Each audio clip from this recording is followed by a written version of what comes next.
Hey, church. This week we've been going through kind of the Easter story, right? Like we've been looking at Holy Week. So that's everything Jesus did from Palm Sunday through the death on the cross to the resurrection on Sunday, right? And we're pushing towards that resurrection because that's the whole reason why we are saved, right? Is Jesus beat sin and death on the cross. And so we have looked at the fact that on Sunday he comes in, it's Palm Sunday, it's super famous. We've looked at that. We've seen that on Monday Jesus goes to the temple and he drives out the money changers and he drives out the people who are selling things in the temple that's not right. And so he drives them out and he even flips a table, which is funny, right? Jesus flipping a table. But um, that leads us into Tuesday, and Jesus does a lot of teaching on Tuesday. He teaches in the Mount of Olives, and he teaches in the temple, and he just does a lot of teaching. And that's kind of what Scripture tells us happens, right? On Sunday, he comes in. Monday, he drives people out of the temple. Tuesday, he teaches in the temple and on the Mount of Olives. But in between all of these days, right? Sunday night, Monday night, Tuesday night, he goes back to a place called Bethany. Okay, and Bethany is super important in the Bible because it's the place where Jesus raised Lazarus from the dead. It's a place that Jesus visited often in the Bible, and it tells us that he's visited there a lot. And I think it's super important as I'm just looking through. Scripture doesn't tell us what happened on Wednesday. Okay, so we can just kind of assume what happened. And in my brain, I assume, and as I'm reading this, it seems this way, and I believe that this is true, is that Jesus was hanging out with his people. Okay? He goes to Bethany as a retreat, but Bethany's not just a really cool place to live. Like, he didn't go there because there was Six Flags and Schlitterbahn and fun things to do, right? Jesus went to Bethany because that's where his people were. And I think that that's true of me and you, right? Some of us have a Bethany. My Bethany is at our family ranch. It's not because it's out in the middle of nowhere and I just enjoy being there. It's actually kind of weird and lonely if you're there by yourself.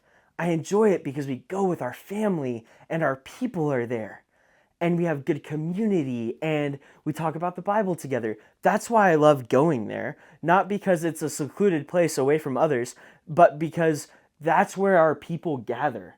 And so Jesus is gathering with his people.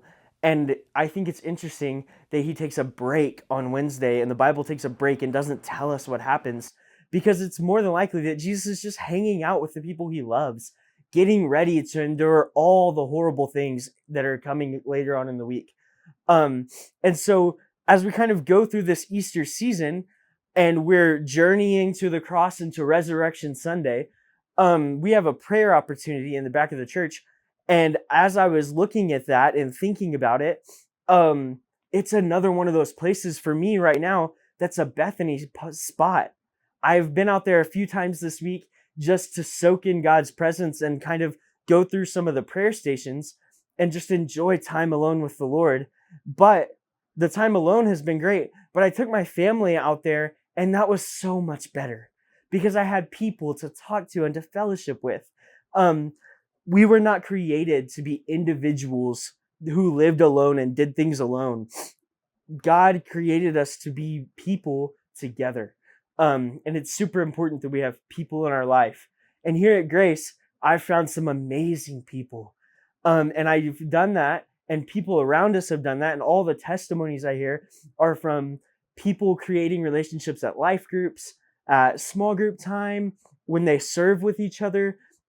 Those are the ways that we've created community and brought people together here at Grace. And if you're not in a small group or a life group or you don't serve somewhere, that's the best way to get plugged in.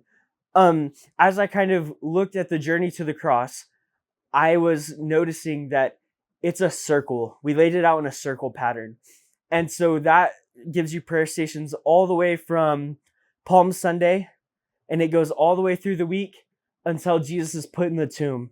Okay, so it tells you that he got beat. It tells you that he was hung on the cross and that the Roman soldiers did all the horrible, dirty, nasty things that they did, right? It tells you all of that, and then it stops.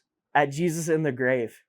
And all too often in this world, people stop at the grave. They stop at the terrible thing going on in their life. They stop at the addiction or the struggle. And that's not what this thing is about, because Jesus came and he rose again on Sunday. And that's why we get to have joy and love and peace and patience and kindness and goodness and gentleness and self-control and all the fruits of the Spirit, because Jesus rose again on Sunday. And that's the whole reason why we worship, right? Jesus beat sin on the cross and washed us clean. And we joined a larger family of the church. And church is where you find people who are like-minded. At least it's been that way in my life. When I went to college, I needed to find a church home. That was the first thing on my list. And I did, and it helped me grow so much, and it helped me find a connection with people. So 2 things: do the prayer experience, and number 2 is find a Bethany, but not a Bethany place alone, secluded. Find a Bethany with your people, the ones you love. Thank you, church. Have a good week.